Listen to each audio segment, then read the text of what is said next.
All right, today we are watching a program called Teaching with Sound Films, and this is again by the Encyclopedia Britannica Films, but the difference is this was published all the way back in 1936, and if the title tells you anything, Teaching with Sound Films is pretty much trying to teach people how to learn from the exact films that we've been watching this whole time. So I think this should be an interesting watch. The more I think about it, the more I should have watched this as like the very first like yellow ever, right? Teaching with Sound Films. It's just such a seminal work in this sort of genre, I guess. All right, so let's dive in.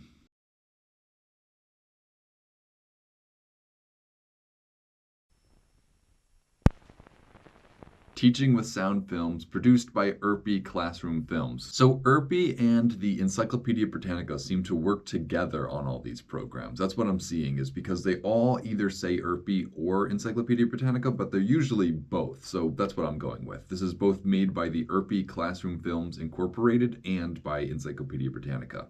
Which is just interesting. We are watching an educational film on how to use educational films for education. That's why I think this is so interesting. It's just because it's multiple levels of educational films teaching people how to learn from educational films. Like, I'm going to be learning how to teach with sound films, but I make sound films to teach people with. So it's just, there's so much, I already know so much, but I'm so excited to learn the actual, methodology of teaching with sound films. So let's get into it, right?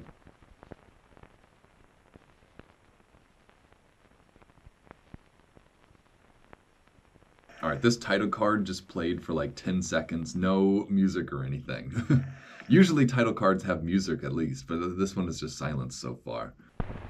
Okay, hang on. A few of many typical ways in which creative teachers are using this dynamic new medium in the classroom. Oh, that's so interesting. All right, the dynamic new medium is like sound film. That's what we're learning about today. So this is cool. This is like them introducing like how to actually use sound film programs to teach kids in school. This is like, yeah, the very beginning of like all of these programs. Like the whole reason we watch any of these is because they were trying to use them to teach kids in classrooms. Yeah, this is the very beginning. I should have watched this like right out of the gate for this channel. This is such a good like establishing information video. So let's go. Let's let's do it.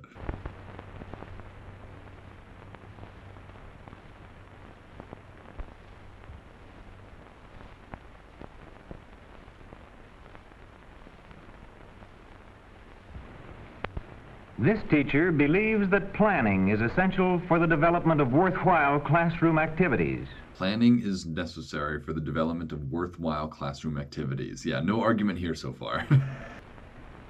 She is here. Dang, this is so funny. Yeah, so you get to see like this study notes of a teacher handwritten. Like that's even the fact that it's handwritten is blowing my mind a little. Like I guess it makes sense that teachers used to handwrite all their notes and everything. It's just like, I've never even thought about that. So what are they studying, right? Outline for study of plants. So she starts with the objectives and she lists the objectives. That's good. Objectives: to learn more about the relationship between insects and plants. B, to learn the function of each part of the plant.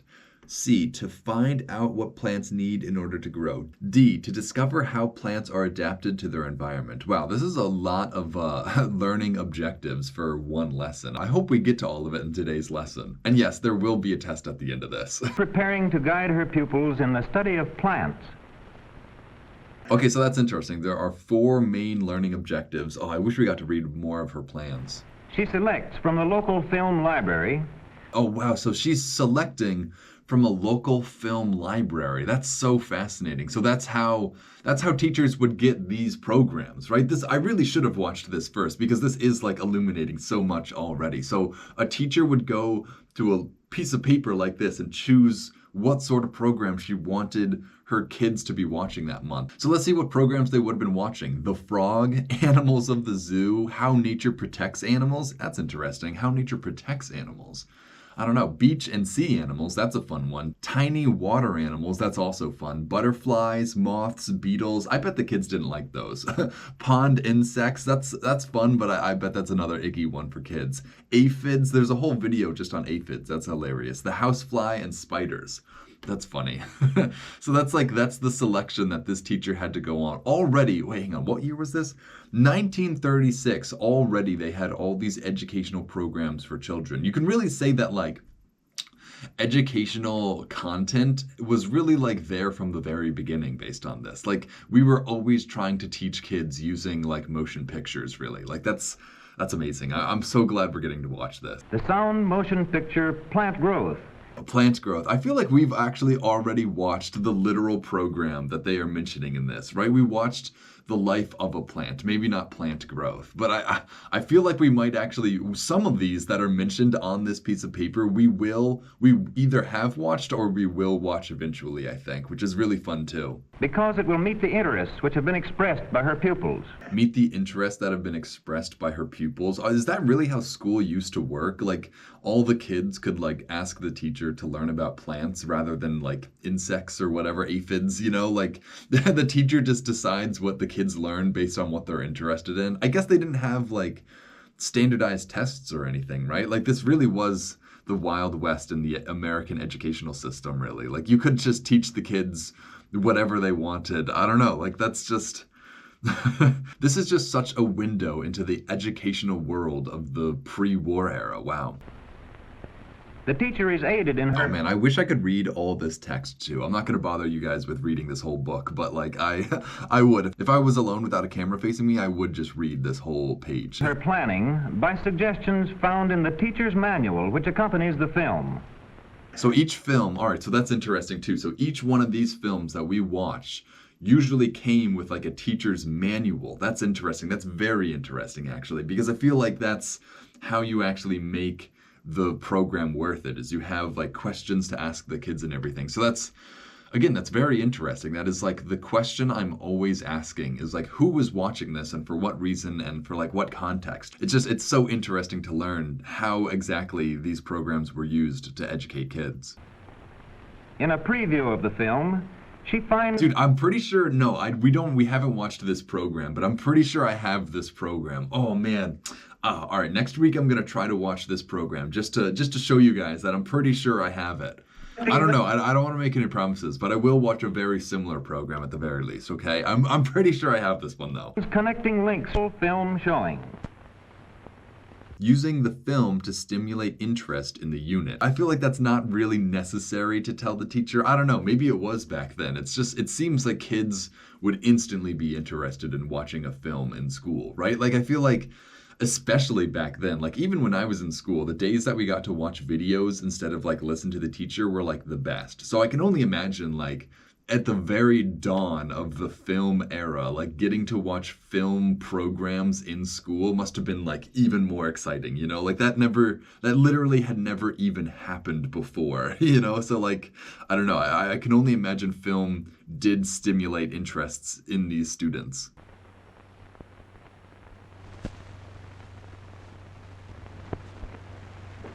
You remember in our study of bees, we learned how insect life and plant growth are closely related. That's interesting because that was like her first note for the objectives, right? To learn how plants and insects intersect or whatever. So I guess they already learned that lesson. But that's interesting too, that they're just learning about bees and how they interact with plants. Like I just don't feel like that was ever a unit or even a lesson in my education. You know, I feel like it's a very specific and like innocent thing for you to be teaching school children. But I just don't think that like in today's day and age we're taught that sort of stuff. Like maybe very early, but I just do not have any memories actually being told how like bees pollinate flowers or anything. We were curious then. Dang, look at all these students though. Wow. All right. I just want to take a second to look at these kids, right? Like what are they wearing? All these girls are wearing like the puffiest like sleeves. Like that's apparently the style. In the 36? Dang, so these are literal like Great Depression era children right here. And this is what they're wearing. Wow. These kids are probably like dead, honestly. They're probably like at least like 90 or something now. So these are probably way old people. That's so fascinating. Look at them. Like look at their hair. I don't know. I think it's so fascinating looking at people from a long time ago. To know how the bees carry pollen from one flower to another. Look how well behaved these kids are. Again, this is like, you know, constructed a little bit. This is all staged. This isn't a real classroom. Or it is a real classroom, but it's probably not like during real school hours or anything. But like, I don't know. It just even these kids, they seem more well behaved. I guess is what I'm trying to say. Another, the kind of flowers. How? Oh my God. See, I can't even read script. Like, I can't believe these kids are able to do this. How do bees carry pollen from one flower to another? It gets stuck on their hind legs, on the hairs on their legs, right? There's special hairs that catch the pollen. 2, what kinds of plants do bees visit? Flowering plants? Angiosperms, maybe even? I don't know. 3, how do seeds grow? That's a bit more complex of a question. I don't quite know how to answer that actually. How do seeds grow? By receiving nutrients? I don't know. In water? I don't know. I don't know the exact answer. I mean, like, there's just that's such an open question, you know? Like, how do seeds grow? I don't have one specific answer to that. That's a very open-ended question. Bees visit and the conditions under which a seed grows into a plant. All these questions don't even really seem that related. I mean, I guess the first 2 do, but like the third one doesn't even seem related to the other 2. Now let us see how the film Plant Growth answers these questions. The film Plant Growth. All right, I don't think I have Plant Growth. I think I have one that's very similar though. I had to find this program just so that we can watch this program and the program that they watched. I think that would be really cool. You'll probably find other questions you want to raise after you see the film. Dude, I would be so hyped every single time this projector screen was pulled down in class. Like this is so exciting already, like as a student, you know? It is really funny to think though that like I always thought that showing videos to the classroom was like a more recent development in like the educational world. You know, like I thought like watching YouTube videos, that was like a new privilege that I had as a, you know, new student. But I guess we have literally been showing children like films in school like from the 30s onward. You know, like ever since film existed, we've been using it to teach children, which is just so interesting. I guess classrooms have sort of always been the same. Oh man. Oh yeah, no, we haven't watched this. This is by Erpy as well. Plant Growth. I think I might have this somewhere. I can't remember, but I think we might be watching this next week. Just so that we can learn the same lesson these kids learned. I think that would be so cool. Here is a flower in bloom. The bee, seeking nectar from the flower. Oh, I don't want any spoilers though. No spoilers. See, that's the thing, is I'm gonna actually recognize it. If I watch it here, I can't watch it there. No, don't watch. This pollen will be brushed off on the next flower it visits. After the pollen has fertilized... Yeah, nobody pay attention to this part, all right? We're just watching it for their sake, but we're not actually, because we'll watch this again later. The flower withers, and the pod grows to accommodate the growing seeds within. Okay, after the first showing, organizing subsequent activities. It's funny how it's a sound film, but they still have the instinct to put like title cards after every like sequence or after every like scene, I guess. It's just, this is what they used to do before they had sound to explain what was happening. They don't need to do that anymore because they have sound. They can just tell us all this information, but they still put it in text on screen because they just had that habit, you know, that was just how they made films back then. So we can see they hadn't even quite yet adapted to the existence of sound film. Like we are still witnessing the remnants of like silent movie era in these title screens like this. It's just a little funny little detail, you know? All right, so now we're organizing subsequent activities. Dang, look at this kid. Look at the way this kid is dressed to go to school. Again, this could be staged, but I have to imagine there's a little bit of honesty or reality baked in as well. But how do seeds start to grow? Are all seeds? Something about how seeds growing. Did kids really sound like that back then? I feel like that is like the classic kid sound of like this era. It's just, I don't know, that voice. Something about like that voice specifically is just like children of this era. Are all seeds red like the ones we saw? Well, Are all seeds red like the ones we saw? Is that really her question? I figure the boy asked another equally dumb question, but I don't know, I couldn't understand what he said. So at least the girl made sense. let's try to find out. Let's bring into class tomorrow as many different seeds as we can. See, that's interesting. See, I like that method already. Like, the teacher didn't even answer. Like, that's such an easy question to answer for a kid, right? Like, are all seeds red? Like, no. No, they're not, you know? But, like, instead of saying that, she's just like, well, why doesn't everyone just bring in as many seeds as you can, and we'll see if there are any that aren't red? That just seems like such a dumb question anyway, but, like, I don't know. I like that strategy from the teacher, at least. That's part of, you know, what it takes to be a teacher, is to not be like, no, that's a dumb question, actually, Sally. Like, of course seeds aren't all red, you know? Like, this is an example of a good teacher from 1936. And find out how they are carried. I saw Like, do one, you think this teacher, like, I don't know, was engaged in corporal punishment at all? Like, I don't know. You don't know what the rules are for education back then. saw one that had wings. Yes, Oh man, we got some little like audio clips, and we have some little digitization errors, it looks like. So we're missing a little information here and there, but nothing that is too important, I don't think.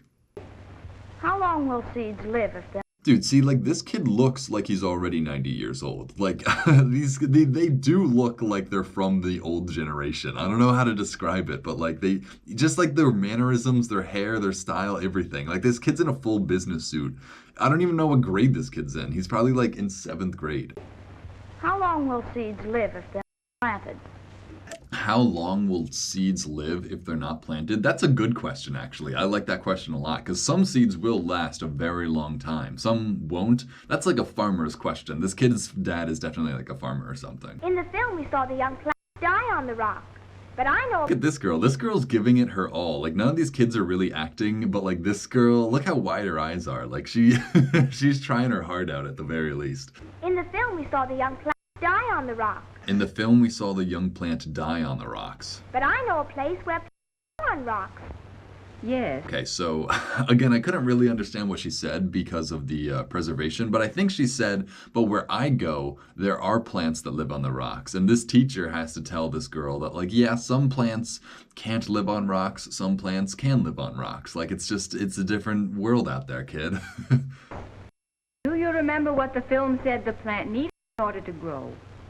Why can't we plant in our rooms? All right, so there are a lot of little audio-visual issues here. I really hope these figure themselves out, because I can't actually understand what's happening in the film anymore. But we're going to try to power through anyway. And see for ourselves what... We have a cactus plant at home. What does it have? Now that's a... See, this kid has a cactus plant. All right, this is getting too tough to watch. I really don't want to watch too much more of this if it's like this. Jack. That'd be a shame if I had to cancel this whole video. Jack. And here's another. In what kind of country are plants usually found? That leads us... What kind of country are cactuses usually found? That's funny, because cactuses are literally found in this country. Like, they're native to, like, the US, Mexico, Central America area. So cactuses are literally from this country. Very interesting study.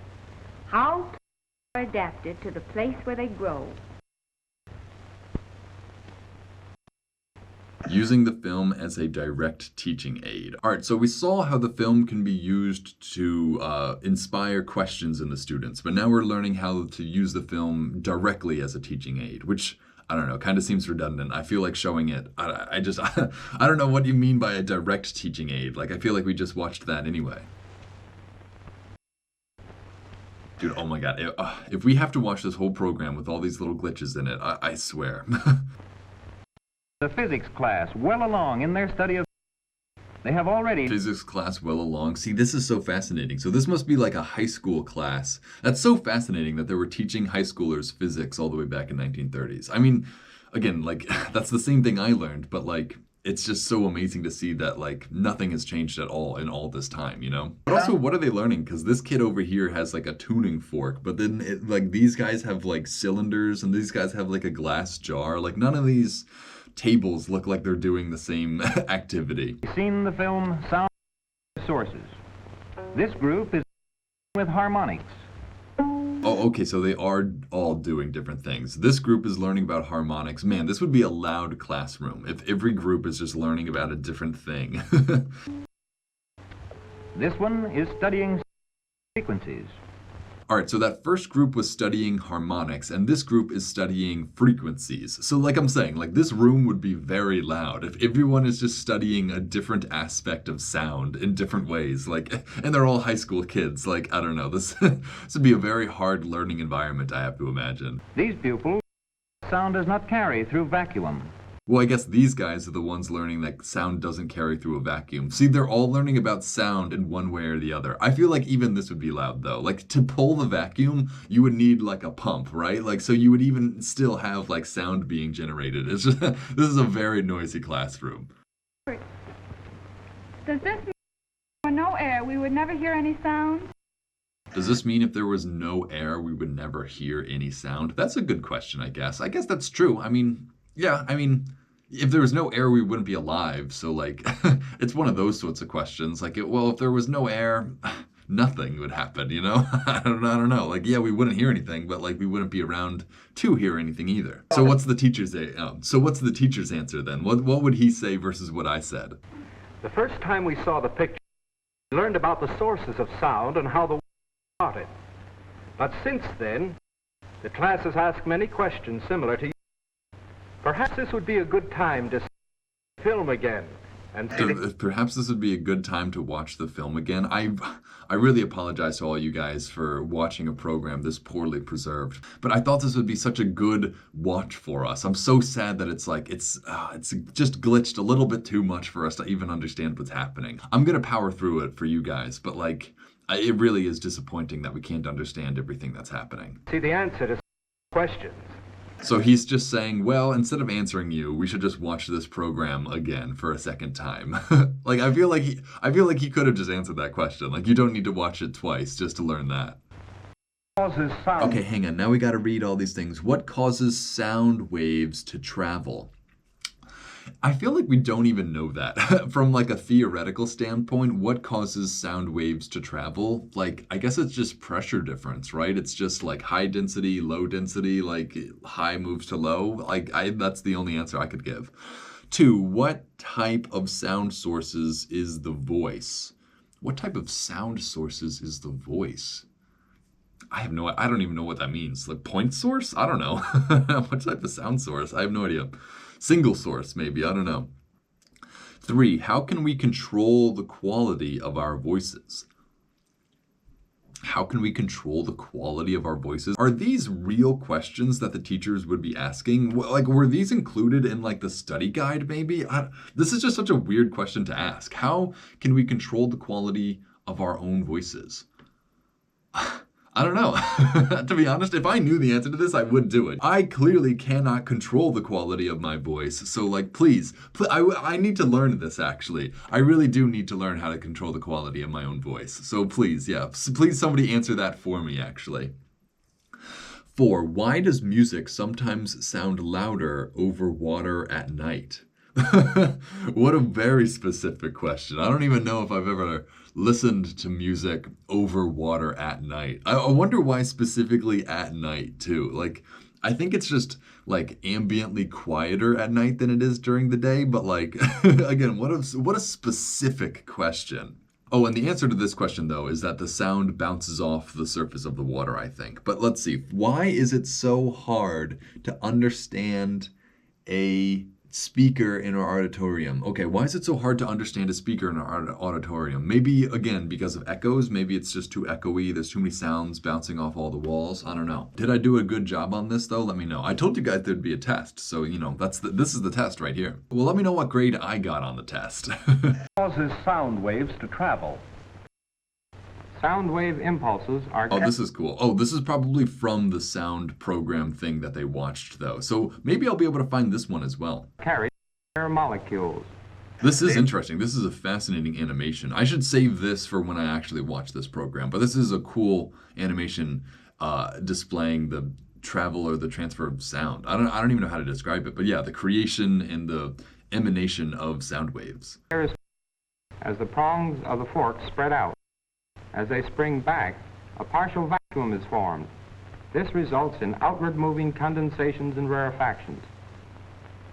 What type of sound source? All right, so that was just his answer to the first question. That's interesting. So what we're doing right now is we're trying to illustrate how these questions can be answered by looking at the sound film, right? So we can look to the film for answers to these questions, and that's what we're doing here, is we're seeing the question and then we're going to the place in the film where that question is answered, just to illustrate to the teacher who might actually be watching this program how to actually use these to educate your classroom. It's interesting. It's like we're several steps removed from this whole process now. Versus the voice. In the trachea and in the cavities of nose, mouth, and head are elastic columns of air. Again, this is another cool animation. I really should save it because it's not original to this program. This animation was made for another program, but like, obviously it was made by the same production company that made this. So it's cool. It's cool to see these animations, but I'm going to save these for when I actually watch them. Which can be made to vibrate. The vibrating source is in the voice box and consists of two muscular strips called the vocal cords. Why does music sometimes sound louder over water at night? Oh, okay, wow. So we're skipping question 3, I guess. The only question I actually wanted the answer to, and we're skipping it. Great. Water at night. The portions of sound waves near the surface travel more slowly through the cooler air near the water. Really? That's the answer? Is that there's cooler air near the water than above the water? That's interesting. This is like a non-intuitive answer. This is a bit more complicated than a high school question, though. I don't know. Maybe not. Maybe I'm just an idiot. But like, this seems like an in-depth answer. Their upper portions that would normally be unheard are bent down toward the surface, and the wave is thus focused and strengthened. That's true. That really happens. Like you focus the sound across a body of water because the air density. That's something I didn't know. Dang, after several showings of the film, period. So that's a weird statement. After several showings of the film. Stop. Like, I don't know. What does that mean? Like, what's the rest of the sentence here? I don't know. Like, does this phrase just make any sense on its own? I don't know. I don't think so. The richness of this direct teaching has led many of the pupils to explore unusual bypaths. In the clarinet, the sound is caused by a vibrating column of air which becomes shorter when the player takes his fingers off these holes. That's cool. So this is this student applying the information he learned in a sound film program into his own presentation on how the clarinet works, which is kind of funny. I appreciate the drawing that he made, though. This poor kid, though, needing to give a presentation not only to his class, but to a camera as well. You know, like, put yourself in this kid's shoes, right? Like, you have to go up in front of your whole class to give this presentation, an already, like, nerve-wracking thing to do. But then you have the added pressure of like adult men hunched over a film camera while it's, filming.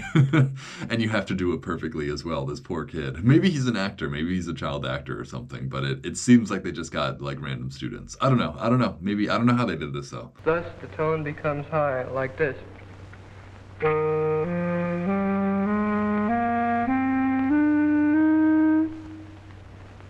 Other members of the class have measured distance by sound waves.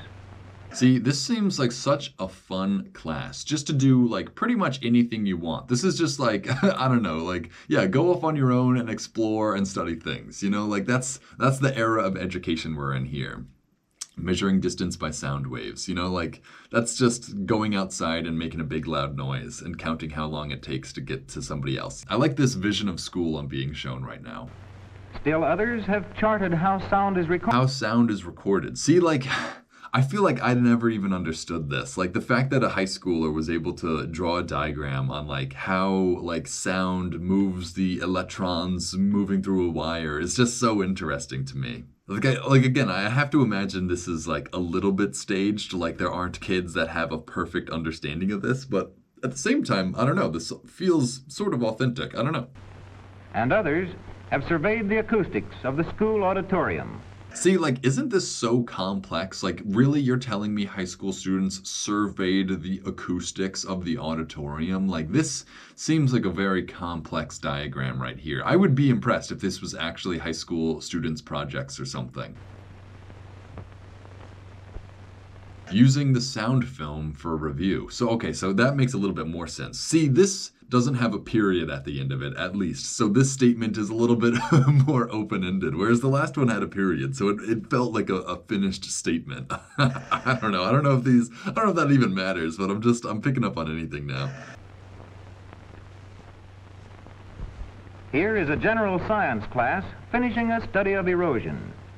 General science class, finishing the study of erosion. All right, so we're going to like a bunch of different subjects. A general science class, though, that's interesting, because today we'd call this like environmental science or something, like a general science class. That's just, I don't know, that's another antiquated aspect, I guess. The pupils have seen the film Work of Rivers several times. Work of Rivers. Okay, so we got to remember that. We got to look for Work of Rivers as well. Though what's funny is they've pretty much given us like a yellow, a green, and a blue so far. I don't know if they'd watch like a red equivalent in school, but like, yeah, they have given us something that does with like history, like life science, and like water and engineering science, you know? So it's just funny. Maybe next week that's all we'll do is we'll only watch what has been mentioned in this.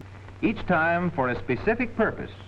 Dude, this is so sick to have this in the class, to have like a little sandbox where you practice like the erosion in, like, this is so cool.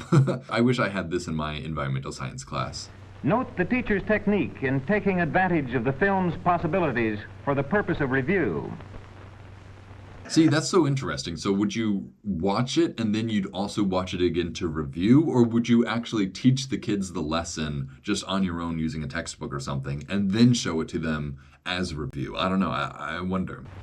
Let's see the film again today to review it. Oh, let's see the film again today. So, so that is funny because I feel like in school we would watch videos, but only once. Like we wouldn't waste another day watching a video for a second time, you know? So it's funny here that they would just go back and just rewatch an entire program again. Or maybe not, maybe they'd watch snippets or something, but it's funny to think like during this time you would have the time and the grace to just watch, to just spend time going back and learning things over again, you know? It's a less extreme educational environment now. Like I feel like with standardized tests and like the rubrics and everything, like you have to reach a certain level, quota, quality or something, or else it, you know, reflects poorly on you. But in this era, like you could just do whatever, it seems like. We have learned in our study of erosion.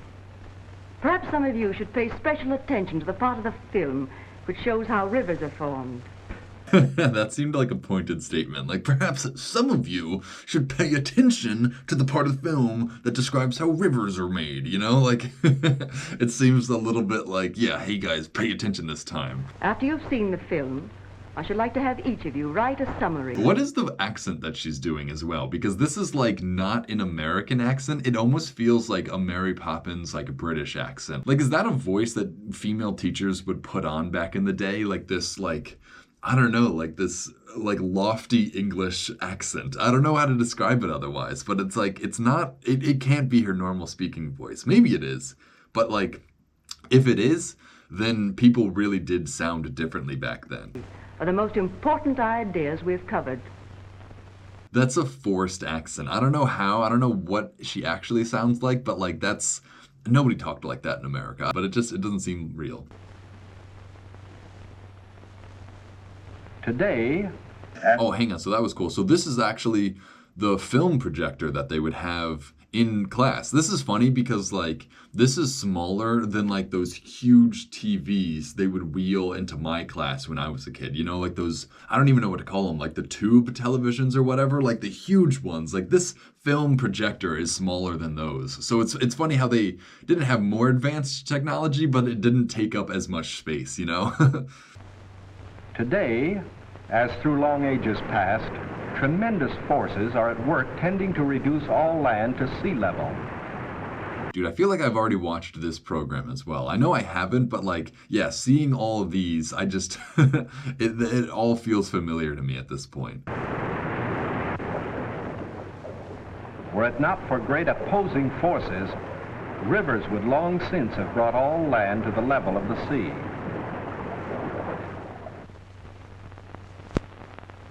Another effective review technique, period. So, oh, so that's That's the end statement on what we just watched. Okay. You would think like, I don't know, like that's so, it's so weird that they're doing like title cards in the era of sound film. It's just like, it's kind of confusing to be honest. Like, does this title card refer to what just happened or what's about to happen? You know, I don't know. It feels like it's referring to what just happened because of the period. Like, are we about to look at another effective review method, or was that another effective review method?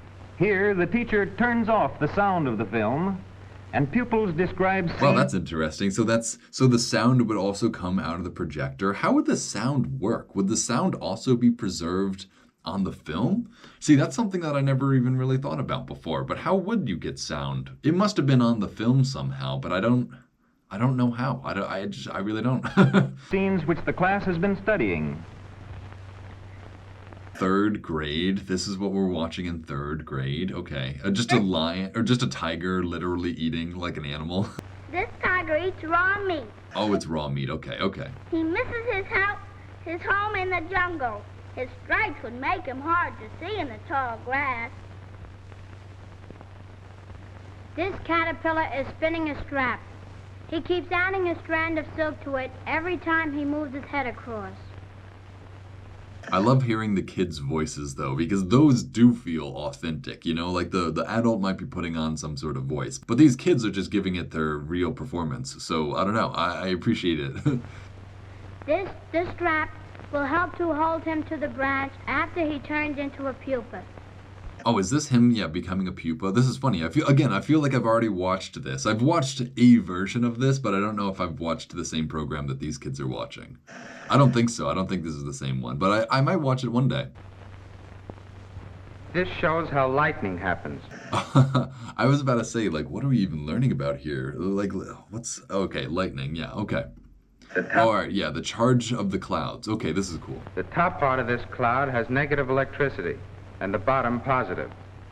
The wind blows the top part off, leaving a strong positive. Okay, so hang on. So they turned off the sound, and now they're trying to have the students narrate these? That's actually interesting. I've never thought about that. Like, if you turn, yeah, you actually, like, test the kids using the visual information. You have to have them fill in the actual, like, information. That's interesting. Wow. I never had to do that in school. This is a review technique that is unfamiliar to me. Positive charge just above the earth. By induction. Are there any teachers watching? Like, oh man, I would love for some teachers to be watching and to like think about these teaching techniques. Like, try to get your kids to actually narrate the educational program that they just watched. I wonder how that would go nowadays. The earth underneath becomes negative. When this charge gets strong enough, a great spark jumps across. This is lightning. That is a fun little lightning animation. Again, none of these are original to this program though, so I shouldn't get distracted. The film enables the teacher to repeat quickly subject matter studied months ago. Interesting. Oh, that is true, I guess. Shouldn't the teacher be familiar enough with this subject material though to like recall it on her own? You know, like, I don't know, if you're learning about like erosion or whatever, like the teacher should understand how that works. I don't know. I feel like the teacher should not need to refer to a film guide from that you watched months ago. You know, the teacher should actually have that information in her own mind. But you know what? That's fine too. Like, it is fun to like just watch things and, you know, review things. I don't know. Yeah, whatever.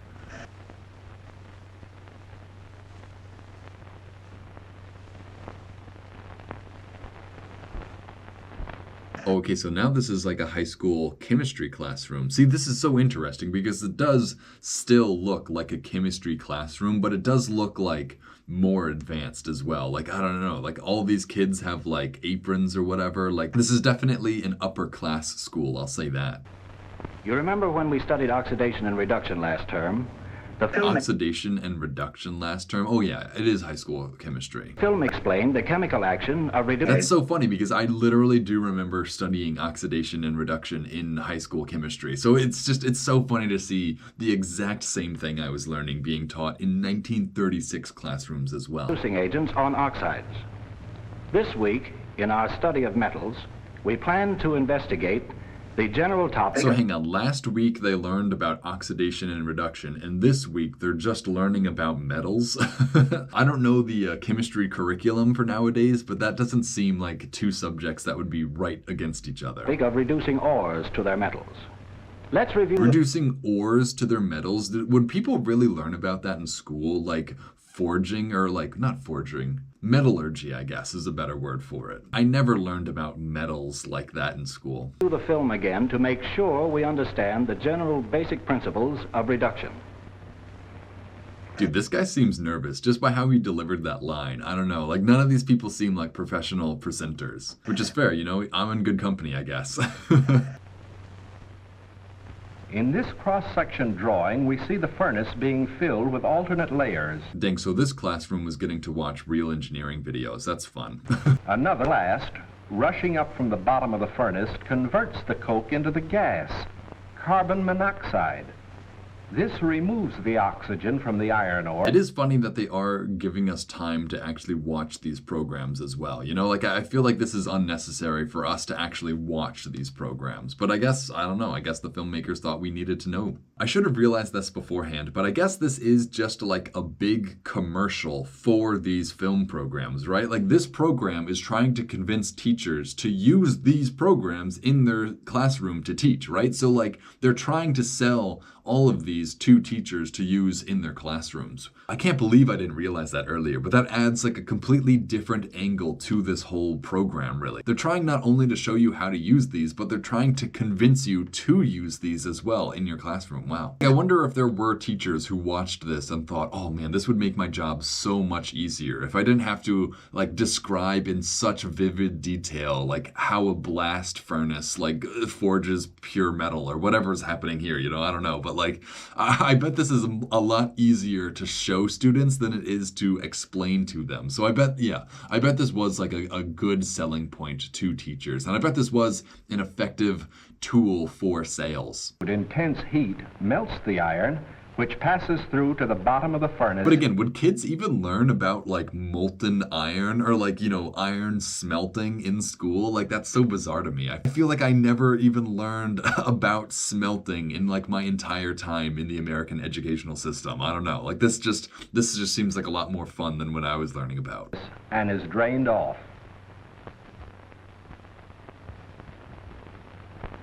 These classroom scenes have illustrated first the planning of the film lesson, including a careful study of the film to be used. Dang, I like how the teacher is watching the film by herself beforehand too. That is really funny. I don't know, it's like a YouTube video. You know, like you have to watch a YouTube video before you show it to your classroom as well. You have to watch these film programs. Even though they were specially prepared for a classroom, it's just you would still have to review it before.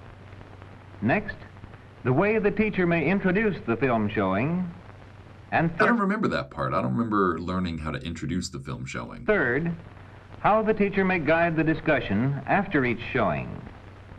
This film has using the film to stimulate interest in the unit. I feel like should have been like the first note, not the last one. The sound motion picture may be used to initiate the unit. See, this is what I'm talking about, though. They're saying this phrase out loud while showing this title card, and that's because they're unfamiliar with using sound and title cards in the same film project, because sound film is a very new invention at this point. It's funny to see them using this old technique, because that reveals how, like, in the middle of the change period they are during this.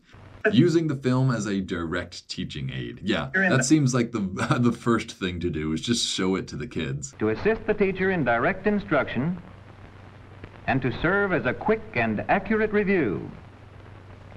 The many effective ways in which the educational sound film is being used suggest that the dynamic quality of this new medium in bringing a wide range of life experiences to the classroom.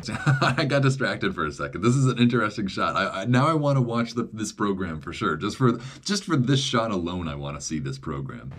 Its authentic and concise presentation by which it overcomes limitations of time. Dang, look at that train. Hang on. This looks like a futuristic train too. This looks like something, I don't know, out of Passenger Train from last week or 2 weeks ago? I don't know. Time, distance, and the facility with which it presents materials impossible to study constitute an unrivaled opportunity for the creative teacher in modern education. An unrivaled opportunity for a creative teacher in the modern... That's interesting because it is. I guess, I don't know, this is like the very beginning of using like video content for education. Like this is the birth of Atlas Pro right here, you know, in a sense at least. And it's funny because now I make programs that some teachers show in their schools. Oh, okay, yeah, Encyclopedia Britannica, so this was the end. All right, that was the whole program, right? Yeah.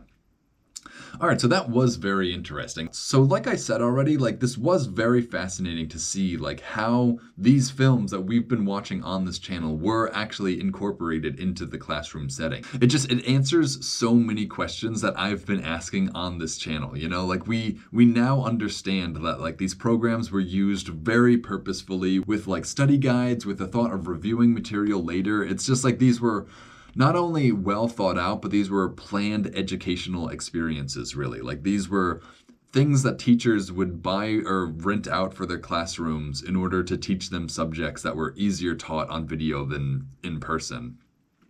Which is just super interesting for me because, again, like I just said, I operate a channel, Atlas Pro, that makes educational videos with the hope of being shown in classrooms. So it feels like I've gone full circle at this point. Like I'm now watching the film that educated teachers on using educational films on their classrooms, which eventually ended up with me making educational films for teachers to use in their classrooms. It's just like, it is really amazing. Like this is the beginning of like my whole career pretty much right here. So that is, I don't know, that's so much to think about while I'm watching this as well.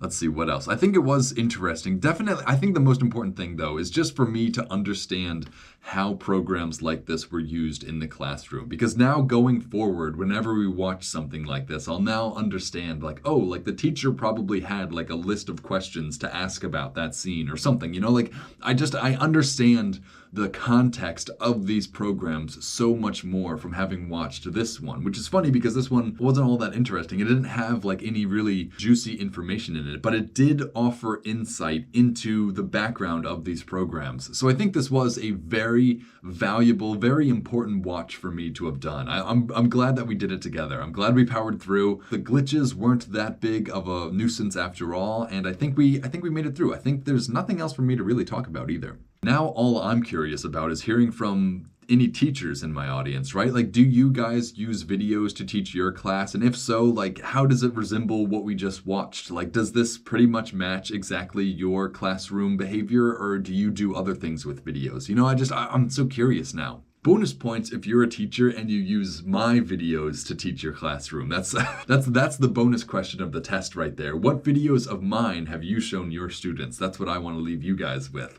But alright, I think that's all I have to say. So with this, I'll say if you enjoyed watching and you would like to support this channel and what I do here, you can follow the link in the description that'll take you over to the Internet Archive. The Internet Archive is where I get all these old programs from. So if you want to support me, donate to them. And with that, I think we're ready to cut to black.